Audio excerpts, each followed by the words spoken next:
Shannon Bream is up next. Shannon, take it away. Not just because I can't wait to get my hands on your book. It's going to be great. Thank you, Jason. Thank you. Thank you. All right, we begin with Fox News alerts. The president tonight rallying a crowd in West Virginia asking, where's the collusion? As he says investigators continue to search for something that never happened. But there were major developments today in the special counsel's investigation. It appears President Trump's former attorney is going from the White House to the big house.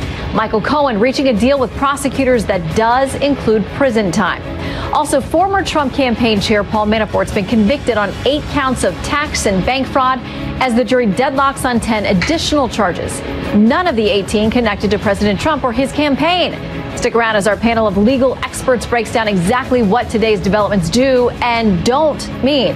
Plus, President Trump hitting hard on immigration and Democrat sanctuary policies as the suspect in the murder of 20-year-old Molly Tibbetts has been identified as an illegal immigrant. And there's more. We're just getting in on that story. Tonight, we'll talk to a mother who knows that pain all too well. Hello and welcome to Fox News at Night. I'm Shannon Bream in Washington. We start off tonight with the president's longtime personal attorney, Michael Cohen, pleading guilty to 8 charges of tax fraud, bank fraud, and campaign finance violations stemming from hush money payments to adult film performer Stormy Daniels and ex-Playboy model Karen McDougal. In reaching a deal with prosecutors today in New York, Cohen agreed to jail time, but it's what he didn't agree to that's important as well tonight. We've got team coverage. Garrett Tenney following the Paul Manafort verdict, but we begin with Chief National Correspondent Ed Henry on the Michael Cohen deal. Good evening, Ed. Shannon, great to see you. And breaking tonight, some dramatic developments in the Michael Cohen case. Could be the most dramatic one of all because it could be more damaging to President Trump because he was directly implicated here, unlike the Paul Manafort case that you mentioned has nothing to do with the president or the 2016 campaign. That may explain why in the president's initial comments today, he leaned in on the Manafort development, proving, he said, that it was a witch hunt, while he said nothing on Cohen, who will get prison time of between 43 and 63 months on charges of bank fraud and tax evasion, plus campaign finance charges that seem to directly point to the president. The president's attorney, Rudy Giuliani, said just the opposite in a written statement. He said, quote, there is no allegation of any wrongdoing against the president in the government's charges against Mr. Cohen. It is clear that, as the prosecutor noted, Mr. Cohen's actions reflect a pattern of lies and dishonesty over a significant period of time. But Cohen's plea deal alleges he broke the law to influence the 2016 election on behalf of an unnamed candidate who clearly is the president. And one of Cohen's attorneys, Democrat Lanny Davis, put a finer point on it, tweeting, today he stood up and testified under oath that Donald Trump directed him to commit a crime by making payments to 2 women for the principal purpose of influencing an election. If those payments were a crime for Michael Cohen, then why wouldn't they be a crime for Donald Trump? A reference, of course, to payments to 2 women who alleged affairs with the president that he has vehemently denied, Stormy Daniels and Karen McDougal. So this plea deal directly contradicts what Giuliani told Fox in May, that no campaign finance law was broken. Listen. Having something to do with paying some Stormy Daniels woman $130,000, I mean, which is going to turn out to be perfectly legal. That money was not campaign money. Sorry, I'm giving you a fact now that you don't know. It's not campaign money. No campaign finance violation. So they funneled it through the law firm. Funneled through the law firm, and the president repaid it. That contradiction raises questions about whether the president or anyone else from the campaign leadership in 2016 will be implicated. Plus, there's a civil case that Stormy Daniels' lawyer, Michael Avenatti, filed months ago. He tweeted tonight, the developments of today will permit us to have the stay lifted in the civil case. It should also permit us to proceed with an expedited deposition of the president under oath about what he knew and when he knew it and what he did about it. We will disclose it all to the public. So Giuliani has spent all this time warning about a perjury trap if the president talks to the special counsel. But remember, it was a civil suit in the Paula Jones case, not a criminal matter, that eventually led the investigation that sparked Bill Clinton's impeachment. Inside the White House tonight, obviously, they're hoping that nothing like that happens here, Shannon. All right, Ed Henry with all the latest details. Thank you. Good to see you. On now to former Trump campaign chairman Paul Manafort. The verdict is in. Guilty on 8 counts of bank and tax fraud, but for the other 10 charges, the jury could not reach an agreement. Correspondent Garrett Tenney is here with details. Good evening, Garrett. Shannon, good evening. Now, even with just those 8 guilty charges, Paul Manafort could still be spending the rest of his life behind bars. This afternoon, a federal jury found him guilty on 8 of the 18 charges he was facing. 5 counts of tax fraud, 2 counts of bank fraud, and 1 count of hiding a foreign bank account. Altogether, the former Trump campaign chairman is facing a maximum sentence of 80 years in prison, which would essentially be a life sentence for the 69-year-old. As for the remaining 10 counts, Judge T.S. Ellis declared a mistrial on those charges after the jury wrote him a note saying, quote, "After exhausting all options, we have reached a verdict. We are not able to reach consensus on 10 of the counts." Now, Manafort was stone-faced as the verdict was read in court, and afterwards his attorney said they have a lot to evaluate for Manafort's second trial. Mr. Manafort is disappointed of not getting acquittals all the way through or a complete hung jury on all counts. However, he would like to thank Judge Ellis for granting him a fair trial, thank the jury for their very long and hard-fought deliberations. He is evaluating all of his options at this point. Tonight, President Trump reacted to the guilty verdict of his former campaign chairman by slamming the special counsel's investigation, calling it a witch hunt and a disgrace. I feel badly about, I must tell you that Paul Manafort's a good man. He was with Ronald Reagan. He was with a lot of different people over the years, and I feel very sad about that. It doesn't involve me, but I still feel, it's a very sad thing that happens. This has nothing to do with Russian collusion. Up on Capitol Hill, Democrats and Republicans are also weighing in, not surprisingly, with very different reactions to this guilty verdict. I suspect it's sending some shockwaves to the White House.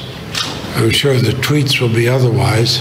So here's the takeaway of the accounts. None of them suggested he colluded with the Russians, but it does suggest that he was, a tainted businessman. Paul Manafort will be back in court for his sentencing hearing on August 29th, when we will have a chance to hear from him for the first time since this trial started. But we will still be seeing a lot more of him in court because he's facing separate charges in a trial that kicks off next month, including charges of lying to the FBI, money laundering, witness tampering, and failing to register as a foreign agent. So legal problems for Paul Manafort far from over. Yeah, absolutely. Garrett, thank you. All right, from Manafort to Cohen, a whole lot of legal news to dig into. So let's break it down with former federal prosecutor Doug Burns and white-collar crime and securities attorney Andrew Stoltman. Thank you both for being with us tonight. My pleasure. Of course. All right, Andrew, I'll start with you. We got this verdict today. 8 out of 18 counts go against Manafort. But what, again, does this have to do with Russia or collusion? Well, it doesn't have anything to do with Russia or collusion. And, obviously it's not a good day for President Trump, but in the same sense, it's not exactly a great day for the special counsel's office. I mean, you have 18 charges, you got convictions on 8, and you got 10 with respect to a mistrial. So I don't think it's as bad as what many in the media want it to appear. Again, not a good day for the president, but by no means cataclysmic for him. Okay, let's talk about Judge Ellis, then we'll move on to the Cohen trial. The Cohen plea deal. The judge in this Manafort trial, Judge Ellis, said before it ever started, he said this, to the Mueller team, you don't really care about Mr. Manafort's bank fraud. You really care about what information he might give you about Mr. Trump and what might lead to his impeachment or prosecution. Doug, did they make any progress on that front? Not necessarily. I mean, I've said all along, Shannon, you can look at the case in isolation.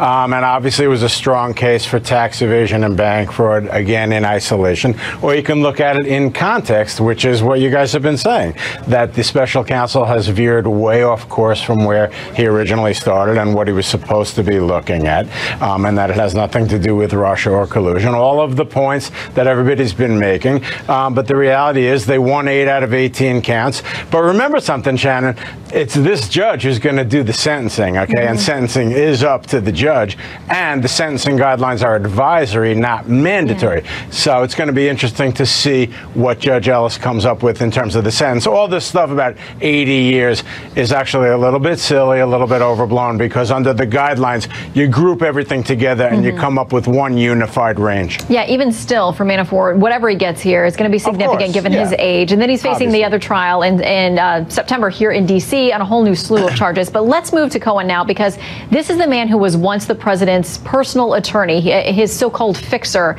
by his own and by many other accounts. Today, he entered into a deal, which essentially he agreed to plead guilty to 8 felony charges, and he's agreed to some kind of jail time. But what we're told is that there is no agreement for him to cooperate per se with the folks putting these cases together. He avoids a trial, and he doesn't give them any additional, quote, dirt on the president. Andrew, what do you make of that? Because as Alan Dershowitz said today, it's the first thing that directly touches the president that escalates the risk for President Trump. Yeah, there's no question it does. And look, Mr. Cohen flipping is obviously not good for the president, but in the same sense, it really is a tempest in a teapot. I mean, we're talking about glorified jaywalking here. We're talking about something that shouldn't be an impeachable offense and certainly has nothing, absolutely nothing to do with Russia. So I get why this is salacious. I get why the press loves it, because in large part, you have payments going to Playboy models and to porn stars. So I get the issue. But with respect to this collusion investigation and the special counsel, this entire thing is relatively meaningless unless Mr. Cohen has additional information that we don't know about yet. But presidents don't get impeached for campaign finance violations. Typically, it's a slap on the wrist, it's a fine, and that's it. So you have to also judge the credibility of who we're talking about here. Well, Mr. Cohen has problems that go back a long, long time, and that's the true issue in this case. Well, and Dershowitz also said he's not exactly the ideal witness. But you mentioned whether or not he may have other things that he wants to share with prosecutors. Here is what Lanny Davis, Michael Cohen's attorney, said tonight about what he may have left to offer. But I can tell you that Mr. Cohen has knowledge on certain subjects that should be of interest to the special counsel, and is more than happy to tell the special counsel all that he knows, not just about the obvious possibility of a conspiracy to collude and corrupt the American democracy system in the 2016 election, which the Trump Tower meeting was all about. Doug, what does that say to you? What message are they sending tonight? Well, today was fascinating because, A, he's not cooperating. There's no cooperation agreement. And then, B, to use a little hockey analogy, they slammed the president into the boards really hard with Michael Cohen saying that he directed me to do, as my colleague brilliantly says, a, minor technical violation. And now, all of a sudden, he is the absolute bastion of credibility. The minute he says something that goes anti-Trump, of course, we believe every word he says. I'm being sarcastic. But the point is, it's just kind of laughable. But they farmed that matter out to the Southern District of New York. Now we'll see whether it goes back into Mueller. It's really very interesting. I want to quickly ask you both to respond to the same thing. Michael Avenatti, who obviously is Stormy Daniels' attorney, he said the developments of today will permit us to have the stay lifted in the civil case that they've got, and should also permit us to proceed with an expedited deposition of Trump under oath about what he knew, when he knew it, and what he did about it. We will disclose all of it to the public. Andrew, to you first. How quickly do you think the president ends up being deposed in this case? Well, that makes no sense. There's no reason why this would expedite anything. And I think the lawyer has the same credibility as Mr. Cohen, which is about as good as O.J. Simpson's. So I would take what he says with a pound of salt. I don't think this makes any difference with respect to when or if the president will be deposed. All right, Doug? I like the elevation of a grain of salt to a pound of salt. You're right. The point is, I don't see that lifts the stay in the civil case, and I don't see that opens the door to a quick deposition. So I agree that I think he's really just puffing. All right. And it seems that both of you feel like a little bit of this has been puffed today. So we'll wait and see how the ripples come from this. Andrew and Doug, thank you both for your time. My pleasure. Anytime. Thank you. All right. Also today, a sentencing hearing for Trump's former national security advisor, Michael Flynn, was once again delayed. This is for the fourth time. Remember, Flynn pleaded guilty in December to one count of lying to federal investigators about conversations he had with the then Russian ambassador Sergei Kislyak. Now, both sides say they will provide a status report within 30 days. We'll keep you updated.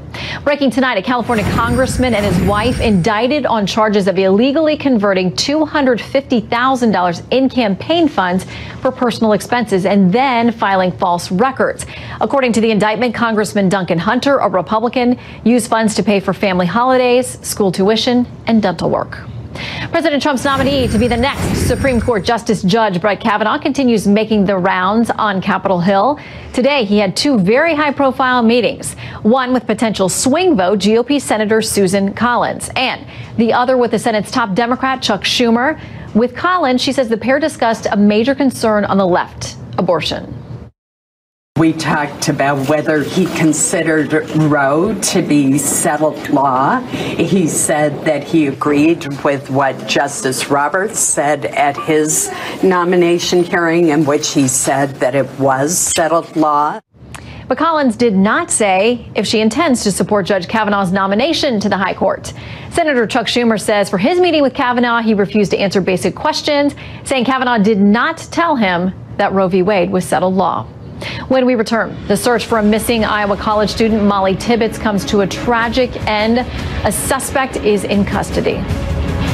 We have confirmed with Homeland Security investigations that he is an illegal alien, and we believe he has been in this area now for 4 to 7 years. We've got a live report from Iowa Plus. Angel mom Agnes Giboney joins us. She knows firsthand what the Tibbetts family is going through. Her son was killed by an illegal immigrant gang member. Agnes joins us next.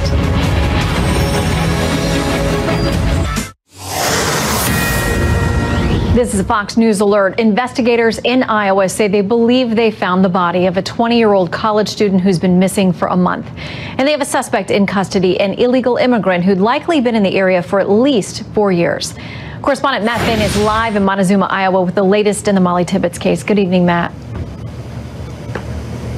Shannon, police found that body hidden in a cornfield not far from this location. They did not identify the condition of the body, and we don't know an official cause of death. There is an autopsy scheduled, but it could be weeks till we get the results from that autopsy. Tonight, authorities say that 24-year-old Christian Rivera has been charged with first-degree murder in the death of 20-year-old Molly Tibbetts. Authorities say Rivera has been living in this country illegally for 4 to 7 years. Police say this morning Rivera led them to that cornfield about 13 miles away from Molly Tibbetts' hometown of Brooklyn, Iowa, and it was there in that cornfield where they believe they found the body of Molly Tibbetts. Now, police say Rivera admitted to them that he chased Molly Tibbetts on July 18th while she was out on her jog, and she became afraid and asked Rivera to get away from her, and she said she was going to get out her phone and call police. And Rivera says at that point he blacked out and doesn't know what happened next and came to out in this rural area. Investigators say they did use a digital footprint to help establish their timeline, perhaps extracting information from Molly's Fitbit and iPhone, but ultimately it was a surveillance video that showed Molly jogging and then Rivera's black Malibu car that led them to Rivera, and police say today he confessed to dumping her body in a cornfield. Shannon. All right, Matt Finn, thank you very much. Tonight, President Trump touched on the Molly Tibbetts case at his rally in West Virginia. You heard about today with the illegal alien coming in, very sadly, from Mexico, and you saw what happened to that incredible, beautiful young woman. Should have never happened. Illegally in our country. We've had a huge impact, but the laws are so bad. The immigration laws are such a disgrace. We're getting them changed. Well, tonight, Agnes Giboney, who lost her son to an illegal immigrant, is here to share her unique perspective on this heartbreaking case. And retired lieutenant with the Las Vegas Metropolitan Police Department, Randy Sutton, offers us a law enforcement perspective. Welcome to you both. Thank you. Thank you. Agnes, what was your thought when you heard this case today and what police were summing up for us this afternoon? heartbroken. My heart goes out to the family. And this is an outrage, a preventable crime that should have never happened. If the politicians would secure our borders and start deporting illegal aliens, maybe Molly would still be alive today. This is unacceptable. Unacceptable. And so people know more about your story, Agnes. You were a legal immigrant here yourself, but your son was later killed years ago by an illegal immigrant gang member. And this is something that you have made a very important cause for years now. Absolutely. It's not about my son. It's not about the thousands of American citizens that were killed by an illegal alien. This is about protecting our country. I always believe that this country is protecting its citizens, and what a disappointment it has been to know that they are not. And so many people, so many families are heartbroken forever to follow in my path. And this should have never happened to my son and thousands of other families in this country. We need to protect our own. Okay, Randy, I want to bring you in here. I want to read part of the affidavit so people know exactly what the suspect has told police, according to their sworn affidavit connected to his arrest warrant. It says he parked his vehicle, got out, and was running behind her and alongside of her. Rivera says she grabbed her phone and said, "I'm going to call the police." Rivera said he then panicked and got mad, and that he then, quote, blocked his, quote, memory, which is what he does when he gets very upset and doesn't remember anything after that until he came to an intersection. Rivera states he then made a U-turn, drove back to an entrance to a field, and then drove into a driveway to a cornfield. He noticed there was an earpiece from headphones in his lap, and that's how he realized he'd put her in the trunk. Randy, what do you do with this case? That's nonsense, of course. He gave a little bit of information to the police, enough to bring them to the conclusion that he had killed her, and then led them to where the body was, but conveniently blacked out before the assault and didn't remember anything. That's nonsense, and I'm sure that they'll discover that he remembers everything. This tragic story, though, what it really does reveal is the amazing police work that was done to bring this case to a conclusion, though. Yeah, I mean, they talked about having surveillance tapes and spotting his car, and that he may have seen her before. And also, I have to wonder, Randy, will they go look at other cases? Because it's hard to believe, although it could happen, that this would be the first time that you would engage in this kind of behavior and we'd wind up with somebody who's been murdered. Do you think that police will now spread a wider net to look at other cases in the area? Oh, absolutely. There will be, remember, the Federal Bureau of Investigation is already involved in this case, and they keep a tremendous database of all unsolved crimes. So they will look at the MO that this suspect did. They will compare it to other unsolved homicides and determine if this was his first major crime, or if there were other abductions, my guess is when they do the autopsy, they're gonna find that there was other crimes committed to this poor woman, and I think that they will be looking at unsolved sexual assaults as well. Okay, Agnes, tonight a lot of folks saying that there's no way that this should be political. The president shouldn't be talking about it at his rally. We shouldn't be talking about walls. There are some reports we've been trying to confirm, information that there are allegations that this young man was working at a farm that was owned by someone who has deep GOP connections there in Iowa. Is it dangerous to make this a partisan issue at this point? No, this is an issue, and we all need to make this a big issue. Look, we formed a group called Angel Families to bring to light these types of crimes, because American people need to know this is not an isolated case. To circumvent the biased liberal media that's lying and not covering these stories, Molly is not the only one that has been killed. There's thousands of others. How many more are we going to sacrifice? This is not a political issue. We need to enforce immigration laws, and we need to start getting down and deporting these illegal aliens, starting with the criminals. There shouldn't be any leeway for them. Why? How many more do we need to lose? How many families need to be destroyed, like mine and like thousands of others? How many? President Trump is on on the right track. We need to build a wall, we need to enforce immigration laws, and we need to deport criminal illegal aliens. And I don't care if this guy was a really good guy. Well, he obviously wasn't, because he took a precious life. And Agnes, no one knows this pain better than you. No one can speak to it better than you. Randy, on these issues of enforcement and whether ICE can get a detainer now on this accused suspect and what happens from here, I mean, how difficult is it for local and state law enforcement in trying to find this balance and working with the feds when you have a case like this where for now authorities are saying this guy's been here illegally for at least 4 to maybe 7 years? Right. Well, the ICE has already obtained a detainer. That's already been placed on him. And while this is not political in the sense that Democrats and Republicans are at odds about this particular crime, the fact of the matter is that this is a public safety issue, as it has always been, but it has been politicized. The unfortunate thing is that Congress, unfortunately, has not done their job. The president is doing the very best he can with the tools that are there. This insanity with this hatred for ICE and what they do is nothing short of madness. Protecting the people is what law enforcement does. ICE is part of that apparatus. The men and women that do that job are incredibly dedicated, and for them to be vilified by the media and by Democratic politicians who seemingly don't care about innocent victims is something that I find absolutely abhorrent. Well, it's a conversation that will once again get heated up because, unfortunately, of this case. Randy and Agnes, thank you both for sharing your perspectives. Good to have you with us. Thank you. Thank you. All right, coming up, President Trump visits coal country, a rowdy rally in West Virginia to celebrate his move to roll back Obama-era coal regulations, and makes a big announcement about big plans for midterm campaigning. Chris Steyerwalt is here with political analysis. I'm going to be going out as many days as I can, and I'm allowed to.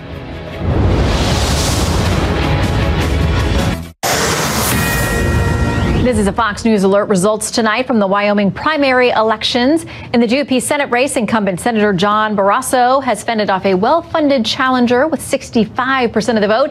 And at last check, the results are still pouring in for the GOP gubernatorial primary. The Wyoming state treasurer currently leading the race, with well-known GOP voice and donor Foster Friess currently in second. Also tonight in West Virginia, the president touting his administration's moves to roll back environmental regulations in coal country. Senior correspondent Adam Housley has the story for us tonight. Hey, Adam. Hey, Shannon. Yeah, the Trump administration's Affordable Clean Energy, or ACE, rule would give states more power to make decisions on restricting carbon dioxide and other emissions instead of the federal government, essentially dismantling the Obama-era Clean Power Plan that tried to limit emissions with federal regulations. Now, the Supreme Court temporarily blocked Obama's plan back in 2016 after dozens of states filed legal challenges, and today, EPA Administrator Andrew Wheeler officially announced the replacement, saying in a statement it would, quote, empower states to reduce greenhouse gas emissions and provide modern, reliable, and affordable energy for all Americans. And tonight, the president, speaking in a state known for its coal production, praised the move. I'm getting rid of some of these ridiculous rules and regulations which are killing our companies, our states, and our jobs. Just today, we announced our new Affordable Clean Energy proposal that will help our coal-fired power plants and save consumers, you, me, everybody, billions and billions of dollars. So while Trump and his administration tout this as a punchback against the war on coal, we can expect lawsuits to be filed, as the proposal will now go through a public notice and comment period. These lawsuits from left-leaning states and environmental groups will be just like the lawsuits challenging the Obama decision. So ultimately, this is headed for the courts, and it's already getting plenty of criticism, with a group of Democratic senators railing against the plan today. The Clean Power Plan was built around that very premise. Cleaner air, better public health, more jobs. The Trump administration delivers none of that. It will mean more emissions of harmful sulfur dioxide, mercury, and arsenic that will harm the health of American families. And critics are also pointing out that in the EPA's own analysis of the new plan, they acknowledge that increased emissions could cause some 1,400 premature deaths by the year 2030. Shannon? All right, Adam Housley for us live tonight. Thank you. So is the coal industry making a comeback, as the president is touting tonight? Fox News politics editor of the Halftime Report, and West Virginian Chris Stirewalt joins me now to discuss. I mean, come on, you're eminently qualified. I mean, if the son of a coal salesman who is a politics editor from West Virginia cannot do this, who can? Who among us? Okay, so let's play a little bit of what the president had to say tonight, and then we'll let you check in on that. This is what he had to say about bringing back the coal industry by rolling back all those federal regs. We are back. The coal industry is back. So when I came here originally, West Virginia, frankly, was down and out. It was not doing exactly well. One of the last. Do you know that a few months ago, it hit where West Virginia, on a per capita basis, is one of the most successful GDP states in our union. So we went from being down and out. You're one of the most successful in the union. Very close to the top. I mean, he absolutely killed it in West Virginia in 2016, and now they have a critical Senate race there, and he knows this is an issue that turns a lot of heads in West Virginia. Well, he's beloved in West Virginia. I've never seen in my lifetime a politician that West Virginians responded to and connected as much as Donald Trump. And he went, I think West Virginia went for him by 40 points or so. And they're going to do it again. And they're going to do it again. I wish what he said about the economy in West Virginia was true. It's not. West Virginia is nowhere near the top about GDP. It's nowhere near the top about those things. West Virginia is still a very poor state. West Virginia is a very proud state, though. And when he talks about the coal industry, when he talks about bringing coal back, maybe that's not really what's going to happen, but he's hearkening to a past that West Virginians are very proud of. It's a salesmanship. He's making an emotional connection because when West Virginia thinks of itself, it thinks of itself back in the days, we're talking about in the 1950s, 1960s, where West Virginia was the blast furnace for American industrial growth, for power, for all of these things. It hasn't been that way. And we should also remember this.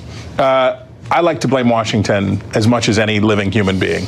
But when it comes to the coal industry, it wasn't Washington ultimately that killed the coal industry in the United States. It was cheap natural gas. There were decades of environmental regulations that went into place. And then when fracking came along, which revolutionized the American economy, changed the way we're doing everything, and all this cheap natural gas became available, it was too much really for coal as the main feedstock for the United States electrical grid to get the job done.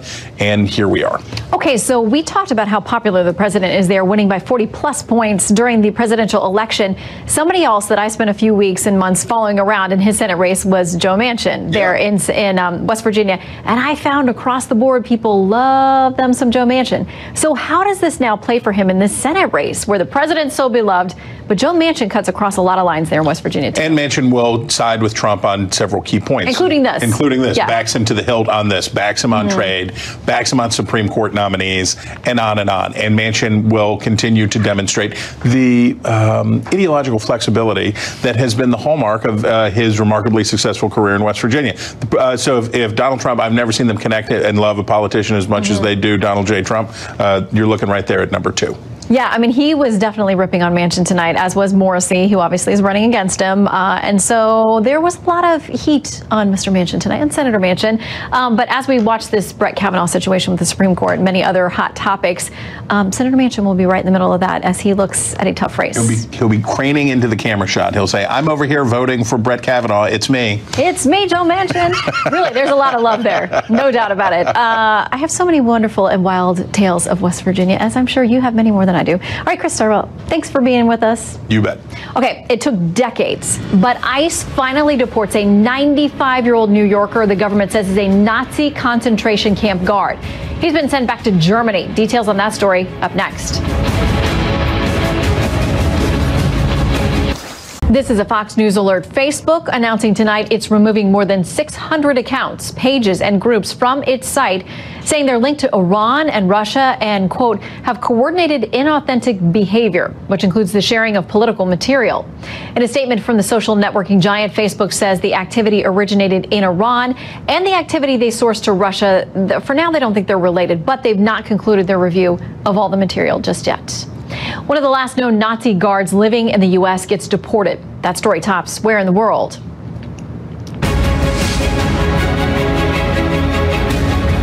After a judge ordered him deported in 2004, former Nazi labor camp guard 95-year-old Yaakov Pauli was taken by ICE agents from his New York home this morning and sent back to Germany. Pauli's confessed to being a guard who worked at the Trauniki concentration camp, where thousands were shot to death on a single day. And while South Africa's government denies having a list of farms it plans to seize from white farmers, officials have reportedly begun the targeted seizure of 2 farms. The owners were offered 1/10 of the value of the land, but turned down the government's offer. Officials tell Johannesburg-based newspaper City Press the seizures are, quote, tied to addressing the injustices of the past. Well, a massive 7.3 earthquake rocking eastern Venezuela today. The quake was felt as far away as Colombia's capital and caused significant damage to one of Caracas's tallest buildings, the unfinished skyscraper known as the Tower of David, the quake causing its top 5 unfinished floors to partially collapse. In Tehran, hoping to flex its muscles for the world, unveiling a new twin-seat fighter jet. President Hassan Rouhani touted the all-Iranian-made aircraft on state television, saying it would enhance Iran's capabilities in confronting Washington. If you could have a sit-down interview with God, what would you ask? That's the premise of a new movie. We'll talk to Megan Alexander of Inside Edition and Fox News' Todd Starnes, find out what they would ask when we return. In Hollywood, one faith-based film is making quite a splash. An Interview with God is about a talented reporter who, after covering war-torn Afghanistan, questions everything he was taught about religion. Joining us now to talk about it from Inside Edition, Megan Alexander, and Fox News radio host, Todd Starnes. Great to have both of you with us tonight. Hey, Shannon. Hey, Shannon. Okay, Megan, I want to talk with you about this because the movie is about this guy who actually has a chance, he believes, to sit down with someone who is God or have a conversation with God. And you were part of a panel discussion that plays after the movie as well, a discussion about where we are on these issues. Yeah. Well, Shannon, thanks for having me. You know, this film is really interesting because it presents God not as a genie, not as a fairy godmother, but as someone who is sitting down with this reporter and engaging in conversation. The filmmakers that made this movie, they said they want people to know that questions are okay. Shannon and Todd, I know your faith is important to you both. It's very important to me, but I got to be honest, I have questions. I struggle sometimes. I think we all wonder, why do bad things happen to good people? That film works through it, and there was a moment in the film that I found very empowering and inspiring when the character of God said to the reporter, "You have more power than you realize." It was motivating that we can make a difference in the world, and even though we may not have all the answers, God is right there with us. He loves us, and He'll be with us every step of the way. I thought it was awesome. Amen. Yeah, and one of the actors in the movie, Hill Harper, says, I want to be involved in projects that uplift and inspire, but also entertain. Sometimes it's not as effective as you just continuously hit people over the head with a message. If you also introduce messaging and positive messaging through storytelling, that's pretty awesome. And Todd, we're seeing more and more movies like this. They're getting backing. The quality is good. The audiences are turning out. They want to see this stuff. They really do, Shannon. And look, moms and dads want to go to movies with the whole family, and they want to sit down and they want to watch these movies in their living room, and they want this family experience. And I think you said something very important. This is not about thumping people on the head with the Bible. This is about weaving those stories of faith into modern life and the experiences that we all have. And I think that's why these movies are really resonating, because they're so well done and the message is so powerful. And it's interesting. Adam Holtz, writing in USA Today, talks about this fact that people act shocked, like, wow, these movies are doing so well and what a return on the investment. He says this: the word surprise should be retired. We should be able to remember we've had 6 or 7 of these movies that have made $50 or $60 million. For an $8 to $10 million movie, that's a great return on investment. Hollywood seems to have a short-term memory on that. Megan? Yeah, that's an excellent point. There is an audience out there that is hungry for this type of content, and I can't stress enough that I'm seeing excellent work. Lately, these films, they're cast well, well-directed, well-produced, good stories. These are good films that happen to have a really neat message. Yeah, and I talked to Kevin Sorbo, a well-known actor who's gotten very involved in several of these faith-based movies. He's going to be on with us later this week, and he talked about the fact that in the beginning it was so hard to get people on board, and now they do private financing, and people are stepping up, and movie studios are also stepping up. Todd, I mean, they're not dummies. If there is money to be made, they're going to get involved. Well, absolutely. But the challenge is that there is an aversion to Christianity in Hollywood. But I think when you're looking at the big studios, they're looking at the bottom line. And look, they see the numbers. They understand that movies like I Can Only Imagine and that beautiful Christmas film that came out, The Star, those are powerful movies, very well done. And at the end of the day, they're packing those theater seats. And that's what it's all about. All right, quickly, I have to ask you both, if you could ask God a question, and I believe, and you all probably too, that we can talk to him and we can ask questions, and he expects us to have doubts and questions. What's at the top of your list? Megan, we'll start with you. Well, I have 2 little boys, so they want to know why the dinosaurs missed the ark and didn't get on, but the tigers still made it. They want to know why Saturn has rings up in outer space. I got a lot of those questions right now, Shannon, and I want to know that too. So I'm looking forward to asking the Lord that someday. All right, Todd. Yeah, I want to know if the Lord loves Chick-fil-A as much as I do. And then I got a question about the View. Was that some sort of like global punishment for all of us? I don't know about that. And mosquitoes. What's up with mosquitoes? I know. Lord? They don't really seem to serve a very good function. As somebody who grew up in Florida, I got a lot of questions about other critters too. Megan and Todd, thank you very much. I know this movie is running again tomorrow night, a limited release. And so I hope people will check it out, whether they have faith or not. It's an interesting conversation. Thank you both. Thank you. Thanks, Shannon. All right, we've got an update in the Wyoming primaries we were talking about tonight, the GOP primary election for governor. The state's treasurer, Mark Gordon, is now projected to be the winner over a well-known name there in the second slot, Foster Friess. You may recognize that. He's a very vocal donor and very involved in GOP politics. He finishes second to the state treasurer there tonight in Wyoming. Of course, that heads into the big race, the general election in the fall. Now, tonight, our midnight hero is Chief Warrant Officer 3, Taylor J. Galvin. Galvin was killed Sunday night in a helicopter crash in Iraq. We want you to know about him. He was 34 years old. He had a wife and 2 children. He began his service in the Army as an aircraft mechanic back in 2009. And get this, he deployed 9 times. This is voluntary service. We salute you tonight, Chief Warrant Officer 3, Taylor J. Galvin. Your family is in our thoughts and prayers, as well as all the other men and women serving out there and their families, who I believe serve right along with them. Most watched, most trusted, and most grateful you spent your evening with us. Good night from Washington. I'm Shana Breen.